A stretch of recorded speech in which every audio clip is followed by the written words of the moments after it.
They say death rides quiet in the cold, but I heard her scream louder than the storm. Wind howled through the cracks in the log walls as Elias Granger knelt beside the blood-soaked bedding. His wife's hand, small and trembling, gripped his until her nails left lines in his skin. Outside, snowflakes lashed the windows like claws. Inside, firelight flickered across Sarah's pale face, beads of sweat clinging to her brow as her chest heaved with shallow gasps. The baby's cries pierced the night, a desperate wail that seemed to tear through Elias's chest. The midwife stood frozen, a bloodied cloth in her hands, shaking her head as if to say this was beyond any prayer. Sarah turned her face toward Elias, her voice barely a whisper over the child's screams. "Feed her no matter what," she breathed, her eyes searching his. And then, like the flame of a dying candle, she was gone. Elias let out a strangled cry, one that didn't sound human. He pressed his forehead to her cooling hand, sobbing, as the wind moaned outside like it mourned with him. Time unraveled. He didn't know how long he sat there, numb, as the midwife wrapped a baby in worn linen. A girl, tiny, fragile, squirming for warmth that wasn't there. Elias took her in his arms, trembling, staring at her as if she were some foreign creature. "Hope," he muttered. "That's what your mama wanted me to hold on to." He buried Sarah the next morning, hacking through frozen earth with a rusted spade, his hands raw and bleeding.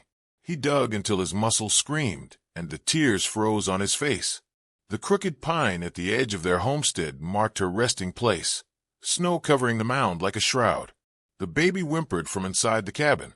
Elias wiped his eyes and staggered back, not ready but having no choice. He was alone now, with this tiny life depending on him, and nothing but cold, grief, and hunger surrounding them both. Days blurred. The fire needed feeding. The baby cried and cried, her cheeks red and her fists clenched. Elias tried everything, mashing dried oats with boiled water, warming it with trembling hands, but she wouldn't take it. She turned her head, pushed it away, screamed until her throat cracked. The milk cow had died 2 weeks back. The nearest neighbors were 15 miles through deep snow, and the wolves were circling. Each night, their howls came closer. Elias wrapped Hope in rabbit fur and rocked her by the fire, muttering lullabies he half remembered from his own mother. She cried louder. He was losing her, and he was losing himself. On the third night, delirium set in. Starved and sleep-deprived, he wandered out to the riverbank with a hatchet and tried to cut through the ice. His limbs trembled violently, each breath a ghost in the frigid air. The blade slipped, slicing his palm, blood smearing the snow. He dropped to his knees, panting. The ice beneath him groaned, then cracked. He fell forward, plunging into the black beneath. The shock of the water tore the scream from his lungs. The world above became a blurred sky as he thrashed against the freezing weight. But something inside him, something desperate and primal, kicked against the pull of death. He burst back through the hole, gasping, dragging himself across the ice like a wounded animal. Back in the cabin, he collapsed by the hearth, shivering violently, hallucinating. Sarah stood at the edge of the room, her dress soaked in light, her eyes hollow with sadness. "She's hungry, Elias," she said softly. He reached out to her, but she vanished. "I ain't strong enough," he whispered into the dark. The baby's breathing was thin. She whimpered like a bird barely alive, her lips dry, eyes fluttering. Elias clutched her to his chest. "No," he whispered. "No, no, no." He wrapped her tight and threw on every coat he owned, tucked her close to his skin, and stumbled into the storm. Snow hit like fists. Trees blurred past as he trudged toward the trading post. His boots cracked through snowdrifts. He slipped, crawled, got up again. The wind screamed. Hope didn't cry anymore. That terrified him more than anything. He made it to the small shack that once served as a trading stop. Empty. Ransacked. Frost on the walls. He screamed into the rafters, cursing God, cursing fate, cursing himself. Then he heard it. A whisper. "She don't need oats, she needs a mother." He spun around. Empty room. Just the wind. Just madness. He left running. His strength was gone. Somewhere between the trees, he dropped to his knees and couldn't rise again. His legs refused. His arms trembled. He curled around the baby in the snow. "I'm sorry," he sobbed. "I tried." The wind howled. And then a voice. "Calm. Strong. Give her here." He looked up, blinking through frostbit lashes. A figure stood over him. A woman. Tall, draped in a heavy buffalo hide cloak, her dark eyes cutting through the white. He saw her kneel beside him, gentle but commanding. Her hand reached out, not to him, but to the baby. He couldn't speak. His lips were too numb, but something in her face told him not to resist. He opened his coat. The woman took the child. The last thing he saw was her turning, cradling the baby against her breast, her shadow disappearing into the trees. And then black. Warmth hit him first. Elias stirred beneath thick woven blankets, air rich with pine smoke and unfamiliar herbs. The fire crackled nearby, its amber light dancing across a curved lodge ceiling. For a moment, he didn't know if he was alive or dreaming. Then he heard her, Hope's soft, small noises like contented sighs. He sat up fast, panic gripping his chest. She was there, safe, nestled in the arms of the woman by the fire, latched to her chest, her little hand clinging instinctively to the woman's skin. Elias's breath caught. Her color had returned. Her cheeks were fuller, alive. She was starving. The woman said quietly, not looking up. His voice cracked. Who are you?" She turned. A strong face. Eyes deep like earth after rain. Hair tied in braids with beads of bone and stone. "Naya," she said. "Lakota." Elias blinked, torn between gratitude and confusion. His mouth opened, but no words came. The fire popped. Hope suckled peacefully. He stared at Naya for a long while, unable to piece together why his heart burned. Grief, shame, something older. He nodded once, stiffly, then looked away. They didn't speak again that night. By morning, his mood had shifted. The thanks was still in him, but tangled in suspicion. He watched Naya from the shadows of the lodge, arms crossed, chin clenched. She moved like someone who belonged to the land, not like him, a stranger even to his own home. Her hands worked fast and precise, fixing tools, folding blankets, boiling wild roots. All the while, she never took her eyes off the baby. Hope. He hated how easily she said the child's name, how easily she held her, how she knew what she was doing when he didn't. "She ain't yours," he said low one morning, voice sharp. Naya didn't answer at first. She dipped a carved ladle into the broth, gently tested the heat with her wrist. Hope cooed on her hip. "I'm her mama now," she said simply. The word struck like an axe in his chest. "You don't get to say that," he barked, stepping forward. Naya didn't flinch. She turned, calm and certain. "She needs warmth, milk, safety, love. I give her all. You think I wouldn't?" His voice cracked. "You didn't." Silence spread, thick as the smoke curling above them. Elias stumbled out into the snow. The cold slapped him. He stomped through the trees, past brittle branches and frozen sap. Grief boiled out of him, he screamed, guttural and raw, until the forest gave his pain back in echoes. He dropped to his knees beside the frozen creek. His breath clouded before him. In the still water, he saw himself. Not the man who built the cabin. Not the husband who kissed Sarah's palm that night by the fire. Just a ghost with sunken eyes, matted hair, and a face carved by failure. He remembered Sarah sitting by the fire once, their hands wrapped around tin mugs. "They were here before us, Eli," she'd said. "The Lakota, the Blackfeet. This was their land. Still is. We just keep pretending we're the first ones to bleed on it." He'd laughed it off back then. Now her voice haunted him.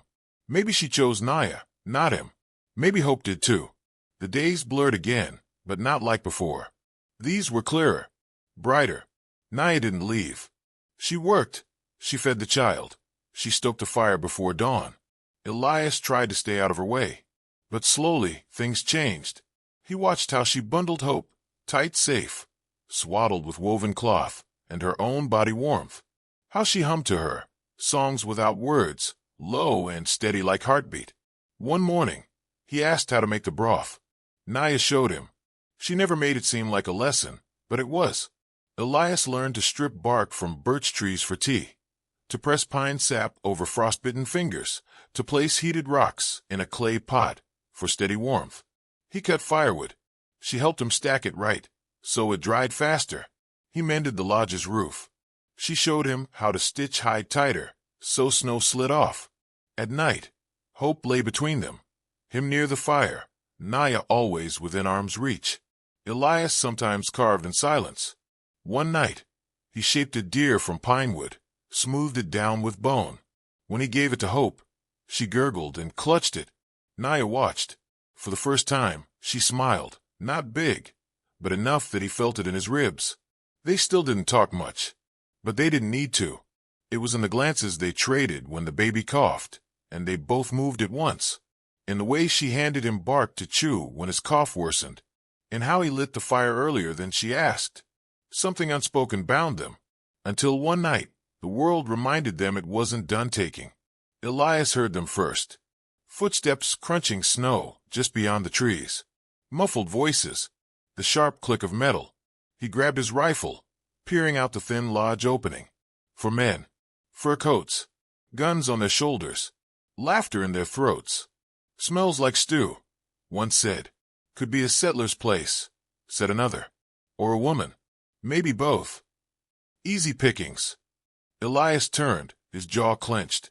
Naya was already crouched near the fire, blade in hand, eyes like flint. He nodded once. No words passed between them, but they both knew this home wasn't safe anymore. The wind outside had gone still, too still. Elias lay awake beside the fire, rifle across his lap, heart thudding like hooves in his chest. Naya sat by the entrance, knife glinting softly in her hand, her eyes locked on the shadows, shifting beyond the hide flap. Hope slept between them, bundled in warmth, unaware of the storm about to break, without snow or wind. Then it happened. A footstep, muffled but wrong. A breath that wasn't theirs. The faint creak of dry leather under snow. Elias stood slowly. Naya gave him a single nod, a language they'd come to understand in silence. He stepped to the window slit, eyes scanning the darkness. Movement just a flicker, and he fired. The crack of the shot split the night like lightning. A cry followed, gurgled and short. Naya lunged for the door, just as it burst inward. A trapper with wild eyes and frozen lips rushed through, but he didn't make it far. Her knife met his throat in a clean, savage arc. Blood sprayed the wall. He dropped with a heavy thud. A third man rushed through the chaos.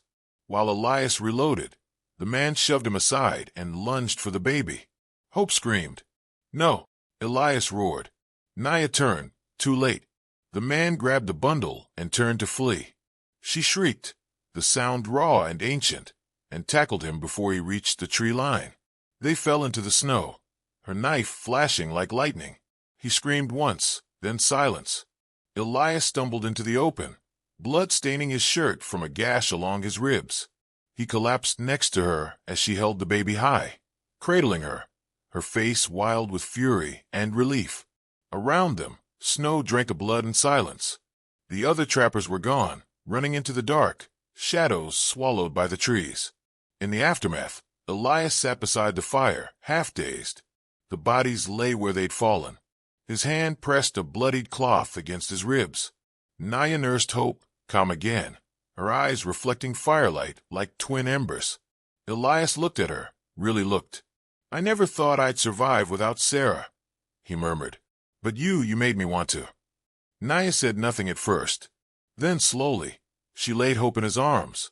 The child sighed and nestled into his chest like she belonged nowhere else. She's yours, Naya said softly. But I'll stay. If you want. He nodded. Once. It was all he had. The weeks melted into months. Winter loosened its grip. The air softened. Trees bloomed. The world unfroze. Elias cut logs in the clearing, his arm stronger now, his skin no longer gaunt. Naya worked nearby, grinding herbs with a stone.